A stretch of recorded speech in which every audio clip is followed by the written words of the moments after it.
بسم اللہ الرحمن الرحیم۔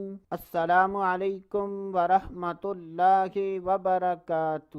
آج کی اس ویڈیو میں بات کریں گے ہر غم سے نجات کا روحانی علاج اور ایمان سلامت رہنے کا وظیفہ۔ اگر کوئی یہ چاہتا ہے کہ اس کو کسی بھی قسم کا غم نہ پہنچے اور اس کا ایمان سلامت رہے، تو ایسے افراد کو چاہیے کہ وہ اللہ تبارک و تعالیٰ کے اس نام کا وظیفہ کر لیں، تو انشاءاللہ عز و جل اس وظیفے کی برکت سے ہر غم سے نجات ملے گی اور ایمان بھی سلامت رہے گا۔ تو نماز کی پابندی کریں اور ہر نماز کے بعد اللہ تبارک و تعالیٰ کے اس نام کو 100 مرتبہ پڑھ لیں۔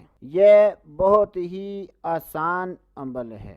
ممکن ہے کہ شروع میں دشواری ہو، جب عادت بن جائے گی تو پھر مشکل نہیں ہوگی۔ تو اللہ تبارک و تعالیٰ کا نام ہے اللہ الصمد، اللہ الصمد، اللہ الصمد۔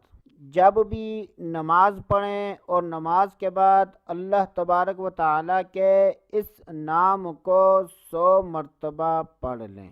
شروع میں اور آخر میں کوئی سا بھی درود پاک 11 مرتبہ پڑھ لیں، تو انشاءاللہ عز و جل اس وظیفے کی برکت سے ہر غم سے نجات ملے گی اور اللہ عز و جل کے فضل و کرم سے ایمان سلامت رہے گا۔ تو دوستو، آج کے لیے اتنا ہی۔ اگلی ویڈیو تک اجازت۔ اللہ حافظ۔